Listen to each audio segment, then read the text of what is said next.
Hello everyone, welcome back to the channel. It's Mr. Anonymous again. Any guesses what we're gonna paint today? All the lightning and intro thing. It's not gonna be Thor, okay? I've already drawn him. That doesn't mean I won't draw him again. I will. It's not Storm either, not the X-Men. Today we're gonna draw people's favorite horse version of Thor. Yeah, horse version of Thor. Uh, Peter Abel, okay? I hope you guys know about him. There were a lot of speculations that he's going to appear in Thor Ragnarok. Yeah, he was going to appear, and then for no reason they cancelled it.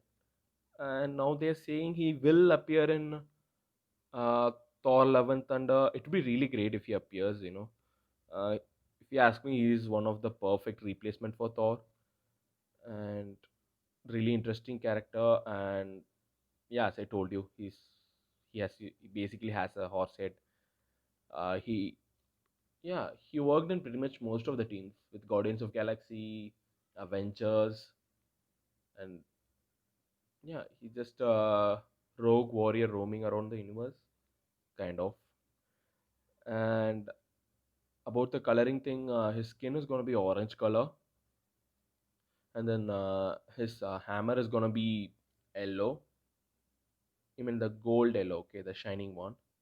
And his armor is gonna be blue and black.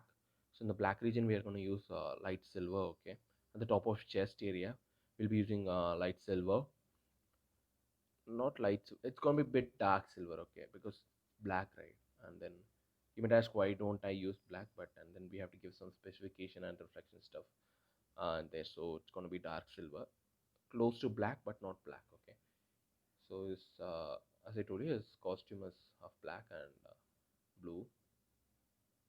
Yeah, let me finish the blue part. Yeah, speaking about the character, Peter Abel was like his history is pretty weird. Okay, right? Only the worthier ones can lift Thor's hammer. Yeah, during that time, uh, 90s. Okay, no one was able to lift it. Okay, nowadays pretty much everyone lifts it. Hella or there are too many. Okay, and I think during 1983. Yeah, the thing, only the worthier one lifts it, only the worthier one lifts it, and then basically Thor is the only one who lifts it, like from the day he was created.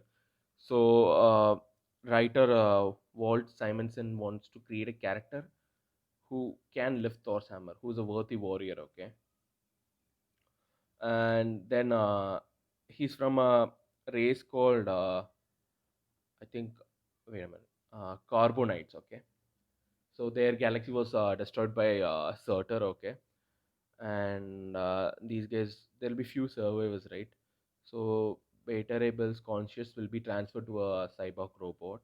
So the body you see is basically a cyborg, a synthesoid cyborg, okay? And they'll be just roaming around in the space, and the ship name is Scuttlebutt, okay?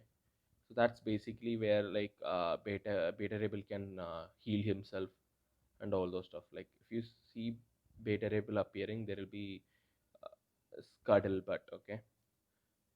That's basically like where he recharges or rests, more like that. So, and then that ship will be approaching Earth, okay? So Nick Fury will send Thor to verify what it is. And right, it's Thor has Asgardian energy, and Surtur's is kind of similar to that. Beta Rebel will awaken from the cyborg state, and then he'll fight with Thor.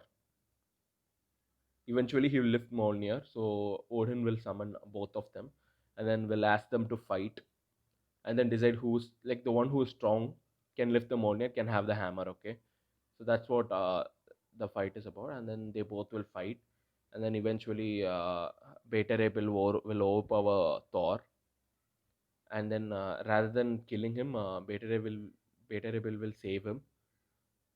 So Odin will create another hammer, which is pretty much same as Mjolnir, and then we'll hand over it to Beta Rebel, and that's none other than Stormbreaker. Okay, it's half axe, half hammer. Yeah, uh, Stormbreaker is pretty much Mjolnir with a different name and a different color. Okay, the material, the energy it possesses, everything is same. Yeah. and he can pretty much do what Thor does, and he's pretty stronger than Thor, and he hates Galactus. Okay, for some reason he hates Galactus to the core, uh, because Galactus destroys planet, right? And yeah, why he hates Galactus is because these guys, right, the Carbonites. So these guys will finally find a planet and then settle there, and then Galactus will show up and then destroy the planet, ending up killing the all the survivors of the Carbonites race. And then Beta will be in other mission at that time, so he won't know that this happened. So when he comes back, everyone will be dead. So Beta will go crazy, okay, and then he'll go find like destroy planets before Galactus eats it, okay. Like that's pretty insane, right? Like before, and then makes Galactus starve and all those stuff. And then when he's doing that, he'll become unworthy. Yeah, Thor can become unworthy, Beta Ray, because it's same, right?